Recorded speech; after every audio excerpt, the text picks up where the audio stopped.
베드로후서 1장 1절에서부터 11절까지 말씀을 잠깐 살펴봅시다. 예수 그리스도의 종과 사도인 시몬 베드로는 우리 하나님과 구주 예수 그리스도의 의를 힘입어 동일하게 보배로운 믿음을 우리와 같이 받은 자들에게 편지하노니 하나님과 우리 주 예수를 알므로 은혜와 평강이 내게 더욱 많을지어다. 그의 신기한 능력으로 생명과 경건에 속한 모든 것을 우리에게 주셨으니 이는 자기의 영광과 더불어서 우리를 부르신 자를 알므로 말미암으리라. 이로써 우리가 그 보배롭고 지극히 큰 약속을 우리에게 주사 이 약속으로 말미암아 너희로 정욕을 인하여 세상에서 썩어질 것을 피하여 신의 성품에 참여하는 자가 되게 하려 하셨으니 이러므로 너희가 더욱 힘써 너희 믿음의 덕의 지식을, 지식의 절제를, 절제의 인내를, 인내의 경건의 형제우애를, 형제우애의 사랑을 공급하라. 이런 것이 너희에게 있어 흡족한즉 너희로 우리 주 예수 그리스도를 알기에 게으르지 아니하고 열매 없는 자가 되지 않게 하려니와 이런 것이 없는 자는 소경이라 원시치 못하고 멀리 있는 것을 보지 못하고 이렇게 이야기합니다. 그의 옛죄를 깨끗게 하심을 잊어버리라. 그러므로 형제들아 더욱 힘써 너희 부르심과 택하심을 굳게 하라. 너희가 이것을 행한즉 언제든지 실족하지 아니하리라. 이같이 하면 우리 주 곧 구주 예수 그리스도의 영원한 나라에 들어감을 너희가 넉넉히 얻으리라. 베드로서의 말씀은 특별히 1장에서부터 펼쳐지고 있는 이런 이야기들은 시대를 살아가고 있는 교회에게 그리고 성도들에게 굉장히 중요한 의미로 다가오는 거라고 볼 수 있을 것 같습니다. 베드로전서는 교회가 이 세상 가운데서 어떠한 정체성을 가지고 이 세상의 삶을 교회가 살아가는가에 대한 좀 더 본질적인 교회론적인 이야기를 베드로전서 속에서 우리 가운데 들려주고 있었다면 베드로후서는 교회 안에 있는 문제를 우리 가운데에 말하고 있습니다. 특별히 교회 안에 들어가 있는 거짓 선생들과 거짓 사도들, 거짓 선지자들과 거짓 선생들의 문제라고 할 수 있습니다. 그리고 그 거짓 선생들과 거짓 선지자들이 들어와서 잘못된 가르침과 함께 펼쳐져 나가고 있는 잘못된 행위의 문제를 안고 있는 교회가 이 문제를 어떻게 해결할 수 있을 것인가, 그리고 어떻게 해결해야 할 것인가에 대한 이야기를 하기 위해서 베드로후서가 기록되어져 있다라고 볼 수 있을 것 같습니다. 베드로후서가 펼쳐지고 있을 때 흩어져 있는 그 교회들 속에 직면하고 있는 문제는 잘못된 가르침, 그리고 그 잘못된 가르침으로 말미암아 악하게 펼쳐져 나가고 있는 성도들의 삶의 문제라고 할 수 있습니다. 그런데 실질적으로 이런 문제는 2000년 전이나 지금이나 동일하게 발생되어지는 문제라고 할 수 있습니다. 이런 잘못된 가르침으로 말미암아 잘못되어지는 삶의 행위들, 베드로후서 속에서 얘기하고 있는 것은 쾌락주의라고 할 수 있습니다. 그리고 이 쾌락주의를 형성하고 있는 근본은 인간이 가진 자유를 어떻게 이해하고 있느냐에 대한 문제라고 할 수 있을 것 같습니다. 잘못된 가르침은, 거짓 선지자들의 잘못된 가르침은 인간이, 우리가, 성도가, 그리스도인하고 있는 우리가 완벽한 자유를 가지고 있기 때문에 우리는 자유로운 삶을 살아갈 수 있다라는 이야기와 연계되어져 있었던 것 같아요. 그렇기 때문에 그 자유는 우리가 무엇이든지 할 수 있다라는 의미로 확장되어져 가는 측면들이 발생되어지고 있고, 그런 것들이 우리에게 전혀 문제가 안 된다라는 이야기로 넘어갑니다. 그리고 그 문제를 얘기하기 위해서 종말론을 부인하죠. 종말은 없다라는 종말론을 부인하고, 그 종말론을 부인함으로 말미암아서 이제 2장에서 펼쳐지고 있는 거짓 선지자들과 거짓 선생들의 그 모습, 그리고 3장에서 얘기하고 있는 종말과 심판과 구원에 대한 메시지가 베드로후서 속에서 깔려있는 이유도 그런 이유겠죠. 이 거짓 선지자들과 선생들이 종말에 하나님의 심판이 없다라고 얘기하는 거죠. 그리고 우리는 자유로운 자라는 얘기를 하기 때문에 그 가르침에 현혹되어지고 그 가르침에 빠져들어감으로 말미암아서 그들이 펼쳐가고 있는 삶은 종말이라는 것이 없으니까, 종말의 심판이 없으니까 삶을, 그 자유를 가지고 자기들이 얼마든지 마음대로 살 수 있을 거라고 생각하고 삶을 살아가는 거라고 볼 수 있습니다. 그러면 교회 속에서 이러한 삶이 나타나게 되는 이유는 단순하게 거짓 가르침과 거짓 선생들의 역할이 있었기 때문인 것이냐? 그렇지는 않습니다. 인간이 가지고 있는 종욕의 문제라고 할 수 있습니다. 종욕의 문제. 베드로서는 끊임없이 종욕의 문제를 믿음을 가지게 된 우리 자신에게서도 끊임없이 다루어 가야 되는 문제라고 얘기하죠. 그래서 4절 속에서도 이로써 그 보배롭고 지극히 큰 약속을 우리에게 주사 이 약속으로 말미암아 너희로 정욕을 인하여 세상에서 썩어질 것을 피하여 신의 성품에 참여하는 자가 되게 하려 한다라고 얘기하고 있는 것입니다. 한국 교인들 그리고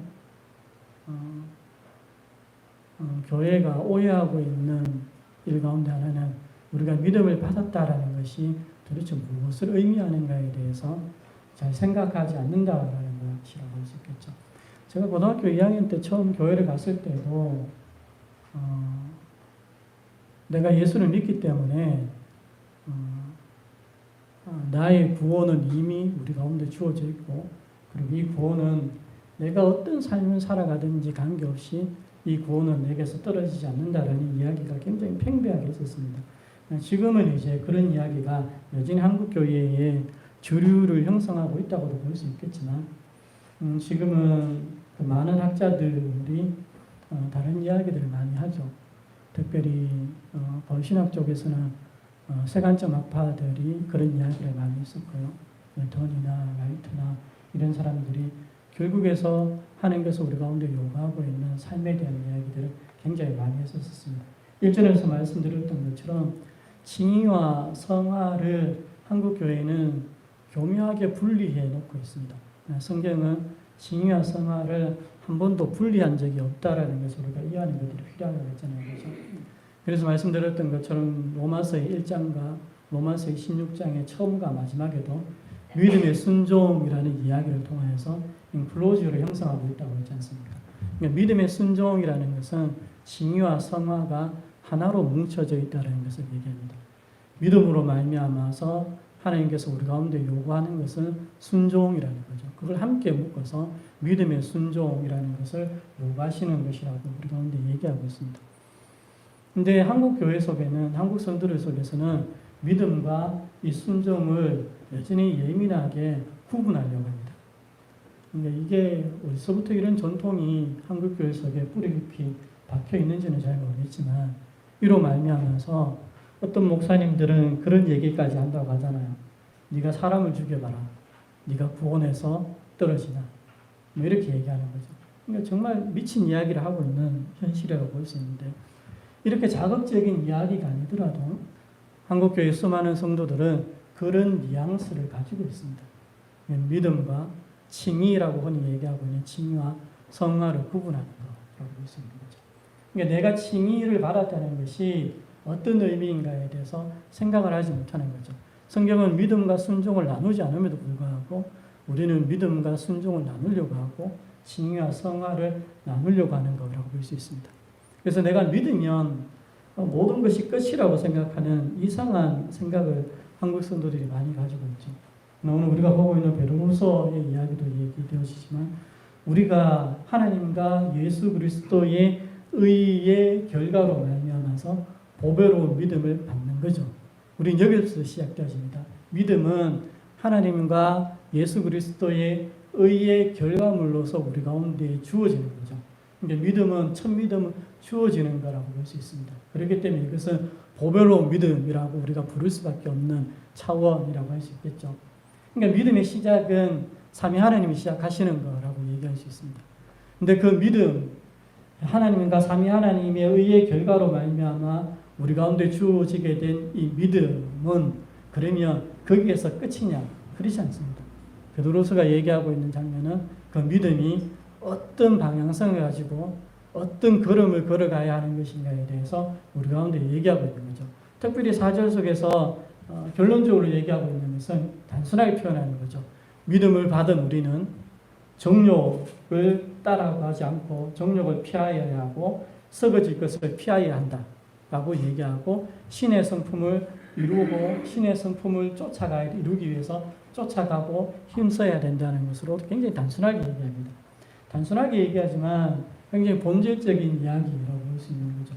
그래서 믿음을 가진 우리는 하나님과 예수 그리스도의 의의 결과로 말미암아서 주어진 믿음을 가진 저와 여러분은 어떤 삶을 살아가야 하며 부정적인 것을 제거하는 측면 속에서는 정욕이라는 것은 우리 안에 있는 정욕이라는 것을 인식하고 이 정욕을 피하고 이 정욕을 피함으로 말미암아 세상에 썩어질 것들을 피하는 삶을 살아가는 하나의 삶의 축을 가지고 또 하나의 축에 있어서는 신의 성품에 참여하기 위한 우리의 절실한 노력과 애씀과 힘씀의 삶을 달려가고자 하는 삶의 하나의 축이 우리 가운데 있어야 한다는 것을 얘기하는 거라고 볼 수 있습니다. 그래서 예수 믿는 나는, 예수 믿는 여러분은 그 두 축을 가지고 기본적으로는 삶을 살아가고 있는 거라고 할 수 있겠죠. 늘 말씀드리지만 예수를 믿는 내가 나 자신을 위한 삶을 살아가고 있다는 것은 굉장히 이상한 이야기라고 하잖아요. 성경은 고린도서 5장 속에서 우리 가운데 얘기하기를 예수님이 죽으시고 우리를 위해서 부활하신 이유가 다시는 우리가 우리 자신을 위하여 살아가지 않고 우리를 위해서 죽고 부활하신 우리 하나님을 위한 삶을 살아가게 하기 위해서라고 못 받고 있습니다. 못 받고 있음에도 불구하고 한국교회 수많은 성도들은 그 말씀을 가볍게 무시해주고 있죠. 그러면서 예수를 믿는다고 하면서도 여전히 자기 자신을 위한 삶을 살아가는 것을 포기하기를 싫어합니다. 누군가가 네가 예수를 믿으면서 어떻게 그렇게 철저하게 네 자신을 위한 삶을 살아가려고 하느냐, 네가 그 삶을 살아가는 것이 잘못되었다고 좀 생각해라라고 얘기하면 도리어 화를 내죠. 기분이 나쁩니다. 내가 나 자신을 위해서 살아가는 것은 굉장히 자연스럽고 굉장히 나에게 맞는 옷과 같은 것인데 왜 내가 나 자신을 위한 삶을 살아가지 않아야 되느냐라고 얘기하는 사람들이 교회 안에 너무 많습니다. 너무 많은 거죠. 그런 가운데서 종교적인 삶은 우리 가운데 있을 수 있겠죠. 종교적인 삶은 우리 가운데 있을지 모르겠지만 하나님께서 우리 가운데 말씀하시는 것은 당신을 구원하신, 당신을 부르신 자를 배신했다라고 얘기하는 거죠. 2장 1절이 또 이렇게 얘기합니다. 그러나 인간의 또한 거짓 선지자들이 일어났었으니 이와 같이 너희 중에도 거짓 선생들이 있으리라. 저희는 멸망케 할 이단을 가만히 끌으려 자기들을 사신 주를 부인하고 임박한 멸망을 스스로 취하는 자들이다. 이렇게 얘기하는 거죠. 거짓 선지자들은 자기들을 사신 주를 부인한 자들이라고 얘기하는 거죠. 그리고 이 거짓 선지자들의 가르침과 자기의 정욕이 융합되어서 그 삶의 길을 걸어가고 있는 자들도 역시 자기들을 사신 주를 부인하는 자들이라고 얘기를 해줄 수 있겠죠.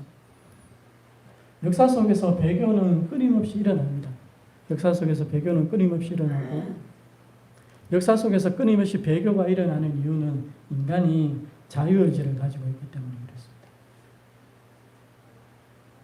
성경이 우리 가운데 우리가 예수를 믿음으로 말미암아 우리는 예수 안에 가는 존재가 된다라고 얘기하고 예수 안에 가는 존재의 존재력적인 삶은 더 이상 우리 자신을 위한 삶을 살아가지 않는 자들이라고 얘기하고 있음에도 불구하고 우리의 자유의지는 우리가 우리 자신을 위한 삶을 살아갈 수 있는 자라고 끊임없이 우리를 설득시키죠.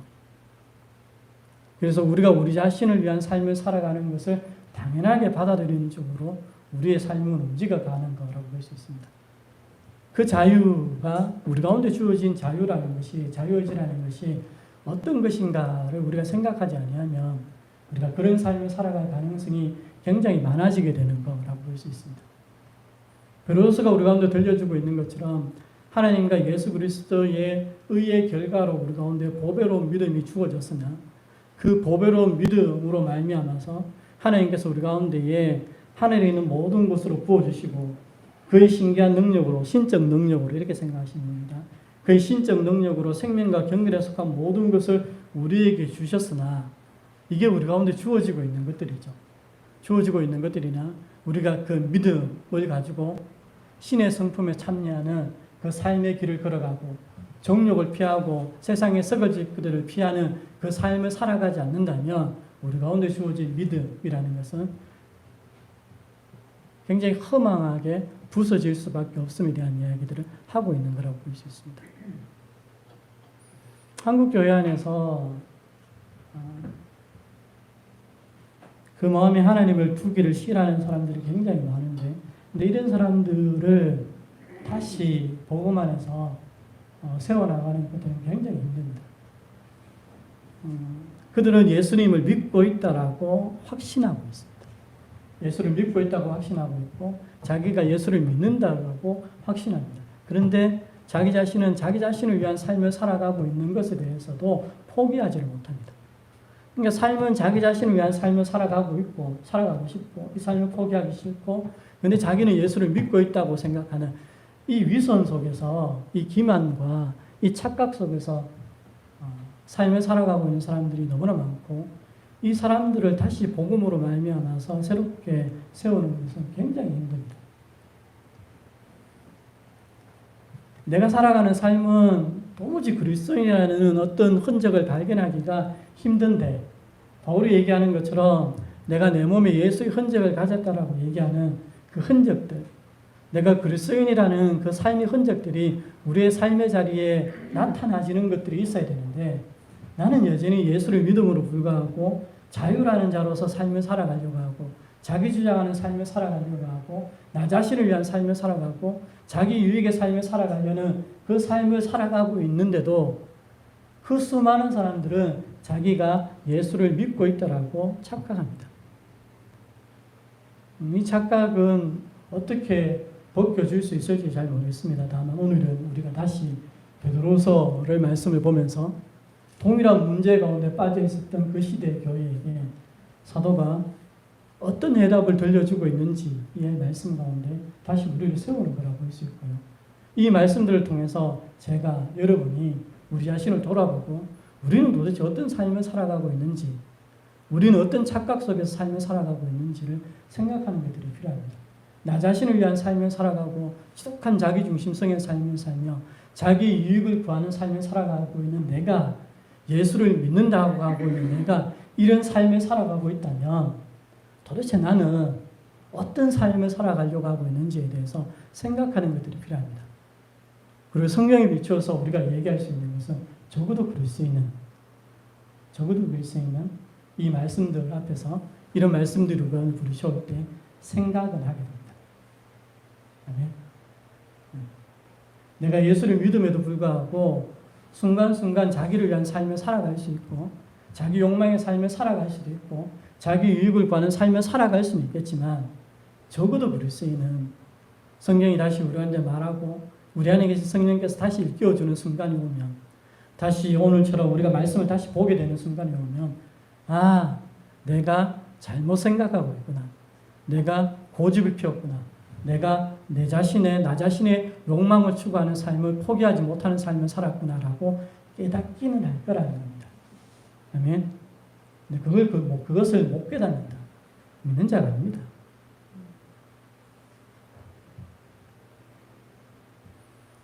믿는 내가 그런 삶을 살고 있기 때문에 믿는 자가 아닌 것이 아니라, 믿는 우리라도 우리는 역사 가운데서 여전히 한계 속에서의 삶을 살아가고 있기 때문에 때로는 죄를 짓고 때로는 넘어지고 때로는 그런 삶을 살아갈 가능성이 여전히 우리 가운데 있습니다.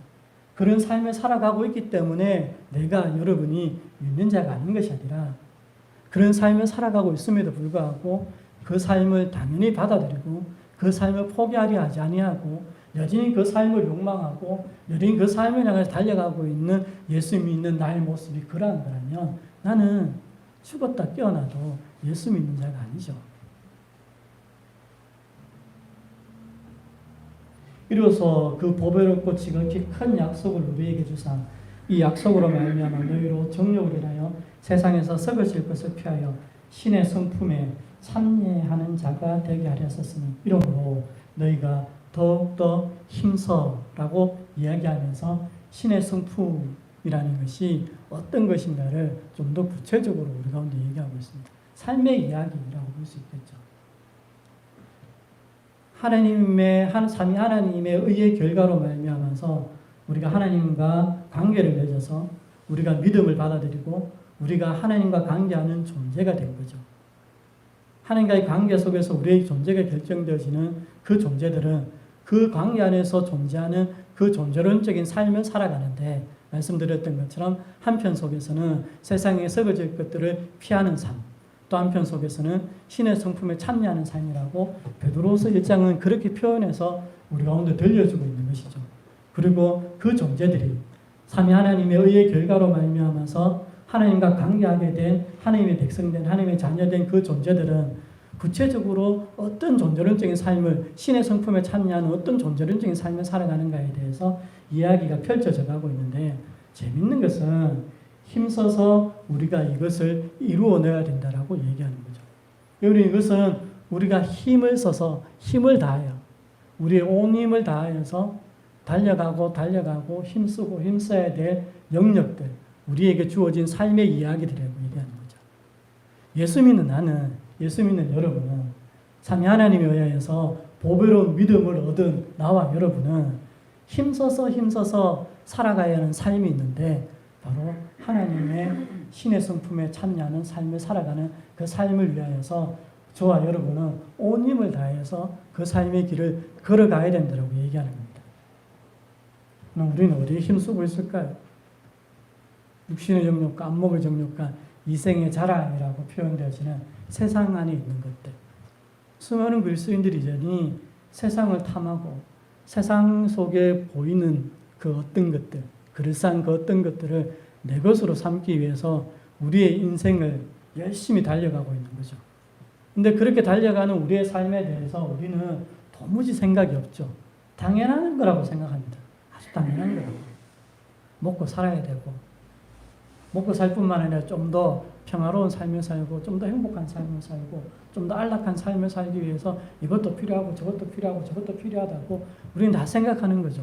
맞는 얘기일 수 있겠죠. 우리가 예수 믿는 사람이 아니라면. 근데 나와 여러분은 예수를 믿는다라고 얘기를 하는 거잖아요.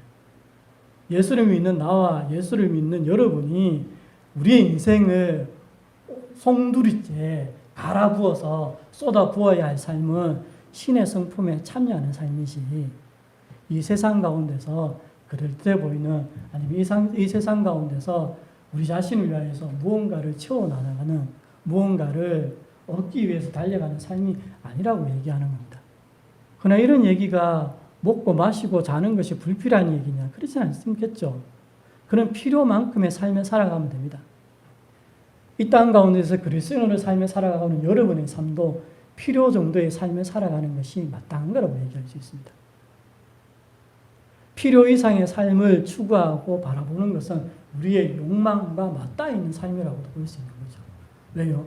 우리의 삶이라는 것은 저와 여러분의 삶이라는 것은 우리의 인생을 송두리째 갈아서 쏟아부어야 할 또 다른 지점이 있기 때문에 그렇습니다. 이 땅 가운데서 육신의 몸을 입고 살아가야 되는 우리의 삶은 필요 정도의 삶을 살아가면 됩니다. 왜 이것을 그렇게 깨닫지를 못하는지 모르겠어요. 왜냐하면 이런 말씀들을 우리가 전부 다 무시하고 있기 때문에 그런 거죠. 예수를 믿은 내가 어떤 삶을 살아가야 하는가에 대해서 도무지 생각함이 없는 거죠.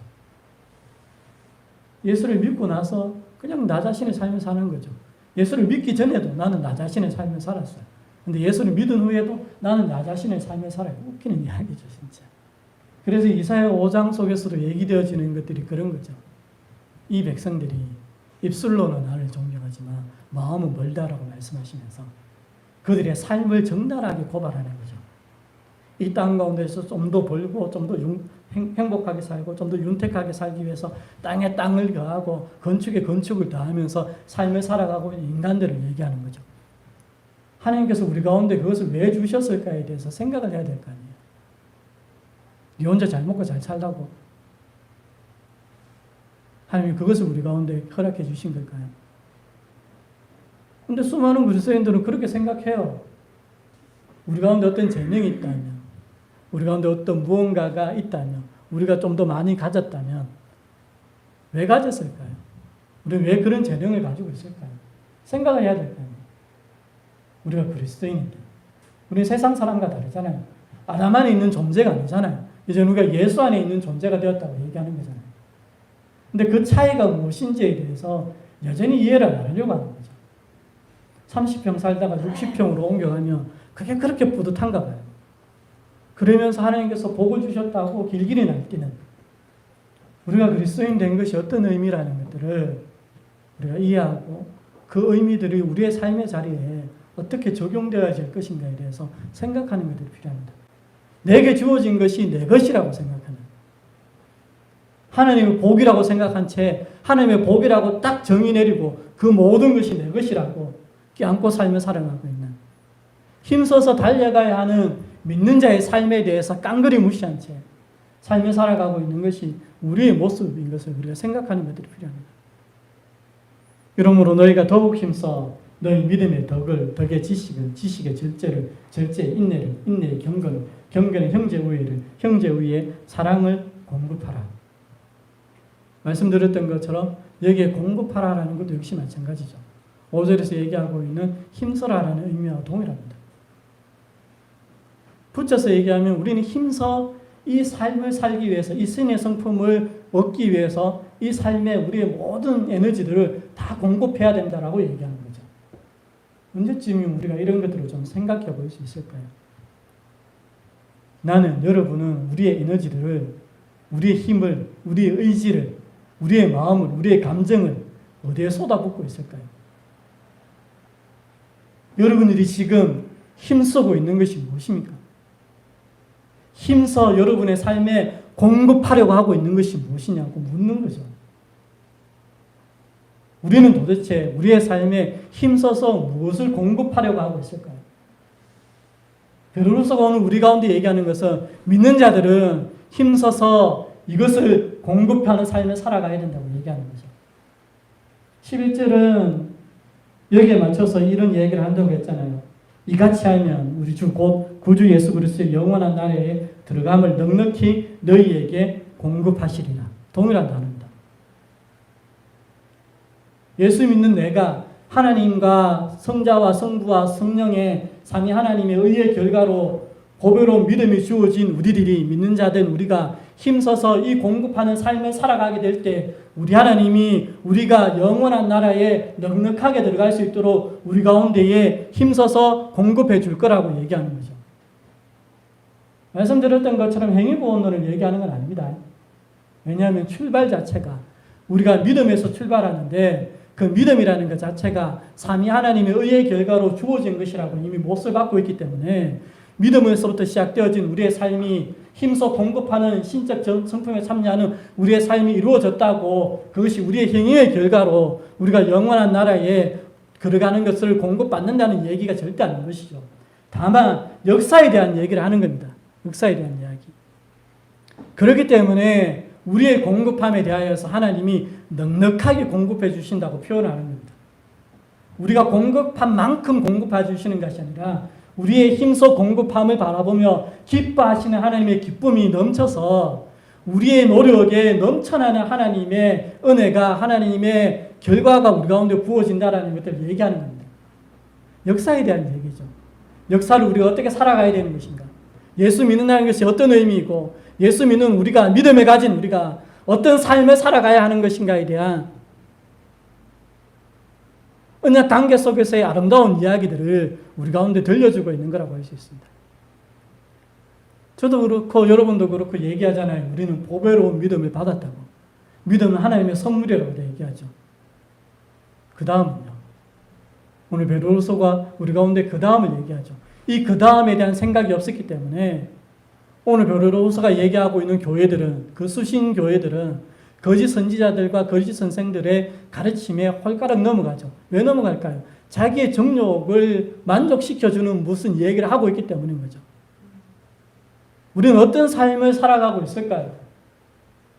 보배로운 믿음을 받았다고 하고 있는 우리는, 선물로서 믿음을 받았다고 하고 있는 우리는 그래서 하나님의 자녀가 되었다라고 하고 있는 우리는 그 믿음으로 어떤 삶을 살아가려고 할까요?